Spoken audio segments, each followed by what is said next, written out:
Hi, my name is Jessica Fennell, and I have been working in hotels for many years, and I have shared many of my stories, but today I want to read you some of my favorite stories from my favorite subreddit, r/TalesFromTheFrontDesk. This is the second video in the series, so if you would like to see the first one, it'll either be linked somewhere on screen or in the description below. And now, without any further ado, let's jump right into these stories. So the title is, I am allergic to any and all animals. Here's how the story goes.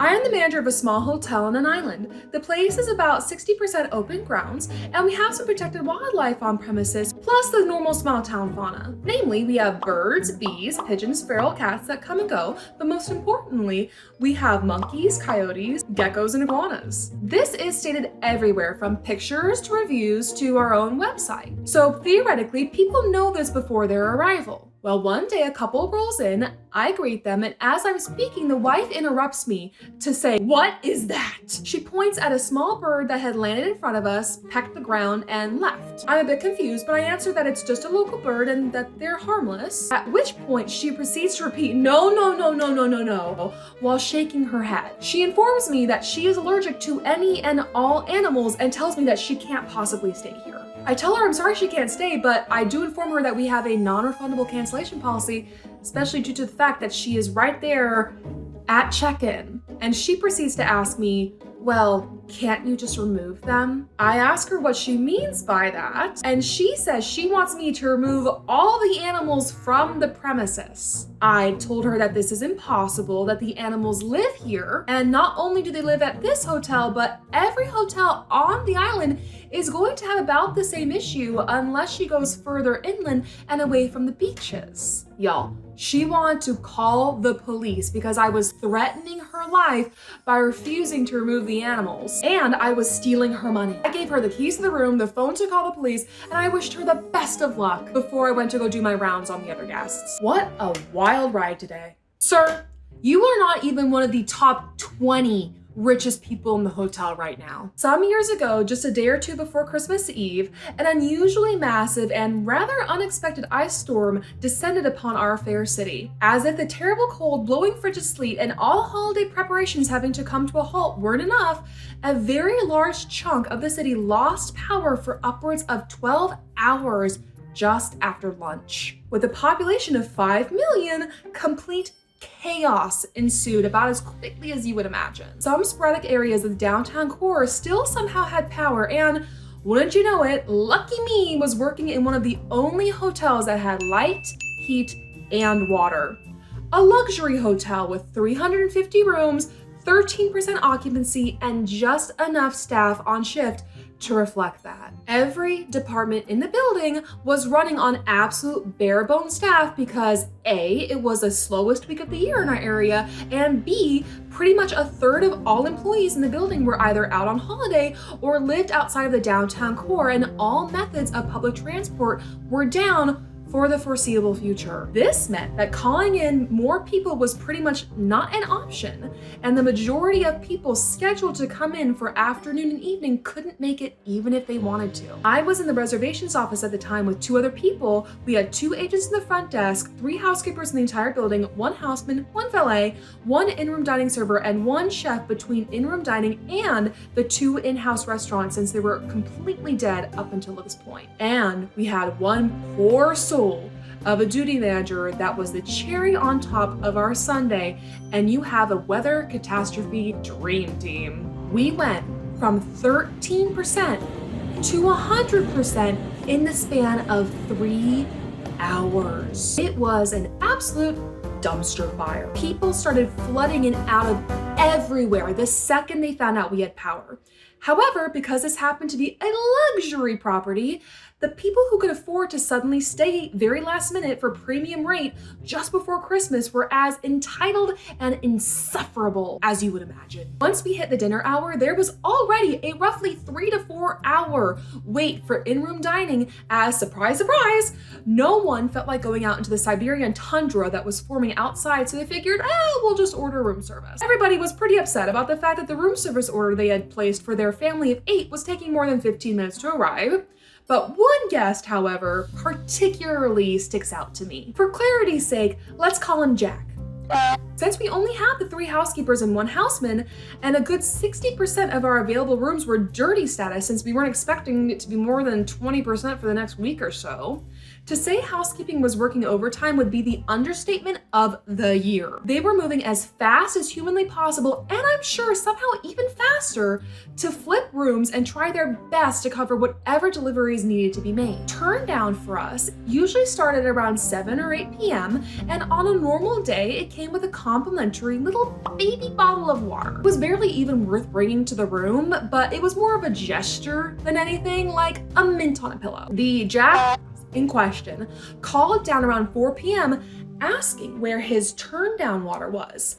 After explaining that they were generally not brought up until turn down service several hours later, Jack still insisted that he wanted it now. I told him the best I could do would be to put in a delivery request, but I informed him that the housekeeping and in-room dining teams were extremely behind due to the storm and unexpected influx of bookings, so there would most likely be a very long wait. Maybe an hour later, in between all the screaming in-room dining guests repeatedly giving central reservations flack for calling us every 10 minutes to ask if we're sure we have no rooms left, and the flurry of direct, "Why are you sold out though?" inquiries, Jack called back to ask where his free tiny water is. I launched into my "we do apologize, however, due to the storm and circumstances out of our control, acts of God, etc., our service team is extremely limited and we are moving in a priority sequence as fast as we possibly can" speech that had basically become my new catchphrase in the last few hours. Jack cut me off and, I kid you not, said verbatim, "Well, I have an Amex Black card, so I should be a top priority." This delightful person was in our lowest room category on a special rate, complaining about his free thimble of water, while we literally have 3 of the richest people in the country, one of them being a Shark Tank billionaire, in the building. By this point, I'm 10 hours into my 6-hour morning shift. I've spent the whole day being screamed at, harassed, and literally being personally blamed for the bad weather and just completely over it. Without even pausing or thinking, I immediately snapped back, "Well, sir, if it makes you feel any better, all of our other guests that have Amex Black cards have been waiting just as long as you, and I don't believe any of them have complained about it. Is there anything else I can help you with?" Jack just grumbled something along the lines of, "I'll be finally gonna complain," and I wished him a wonderful day before hanging up on him mid-sentence. One of the only other people on my shift in my department that day was my supervisor, who was a real one. As soon as I hung up, she proclaimed, "I didn't hear anything. I have no idea about a water bottle request." And looking through the call logs, it seems somehow all the calls from have somehow been deleted without even being prompted. We wrapped ourselves in blankets, took off our shoes, and ordered pizza to the office. The official F-it phase of the day progressed until the overnight arrived and we got the hell out of Dodge. There ended up being no turn down service for anyone that night, and Jack never did get his free tiny water. But I did invite my supervisor to Christmas dinner. Make my coworkers cry and karma will turn your life upside down. One afternoon, I was scheduled to work a second shift, 3 to 11. I walked in and both my morning front desk coworkers looked like they'd been massively crying, and my manager looked ticked. I asked, "What's wrong?" My manager said, "Well, we have a major jerk as a guest. The guy is the highest level of the rewards for the hotel chain. He's very demanding. He wants free upgrades, free this, free that, and screams anytime he has an interaction with the staff. This guy has made every department call me complaining about him. And now he just came to the desk and screamed at these 2 until they both were crying." These 2 ladies were fresh high school graduates and very sweet.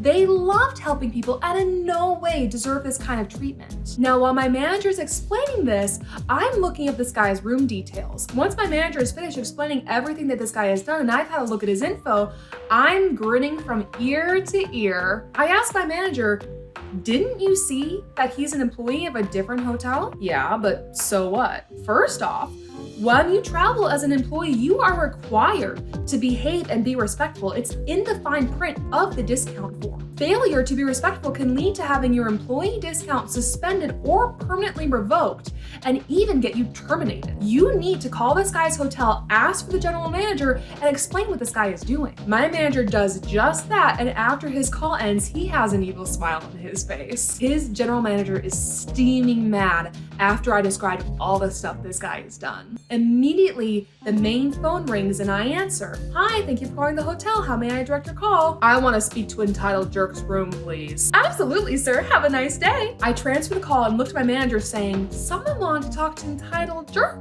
Gee, I wonder who that could be. My manager laughed and told me that the general manager gave him his personal cell phone number and said if we have any more issues at all, to call him immediately. But I wasn't quite finished. I told my manager, your revenge is done. Now it's time for mine. What are you gonna do? I smiled a very evil little smile.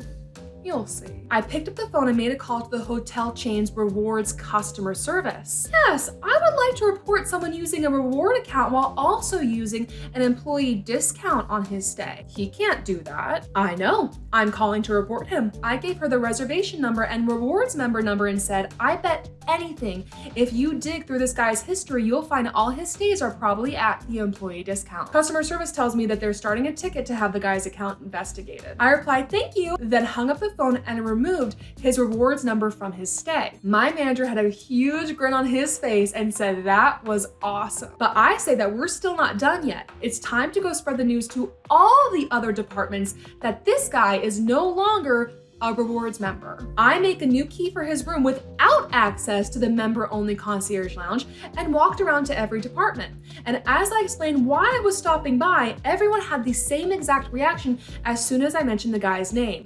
Oh God, what about this jerk now? Everyone was so happy at the news that he was no longer a reward member and that if he gives anyone issues to call the front desk immediately. While I was gone, my manager explained what we did to the two coworkers who this guy had made cried earlier in the day. The minute I got back to the desk, both of them came up to me and gave me a huge hug and thanked me so many times. Later that night, Entitled Jerk comes to the desk, hat in hand, politely saying that his key doesn't work. I sweetly reply, oh, I'm so sorry about that. Let me get you a new key, with the best fake smile I could muster. Later that night, my manager stops by to say, do me a huge favor, please. I say, sure, what's up? If I ever piss you off, please come to me so I can fix the issue. Didn't want to get on that person's bad side, did ya? But that is a huge thing. I did work for a hotel chain where we got employee discounts for travel, and it absolutely was stated in the fine print that you could not act up, and your guests, if you brought anyone with you, could not be acting up because you are representing your hotel and the brand. So zip it and sit down and be good. Be kind. Oh, I nearly forgot. Update. Next day, I check his rewards account and it's now suspended. I check back a week later and see, sorry, account number not found. So his reward status, his highest tier, gone. Haha. Now those are all the stories I have for this video. I hope you enjoyed watching. If you have any stories of your own or you have found any good stories that you would like to share, please shoot me an email or DM me however you like, and I might share that story and or make a skit of it as well. Thank you again for watching. Please like, comment, subscribe, do all those cool things, and I will see you in the next one. Bye!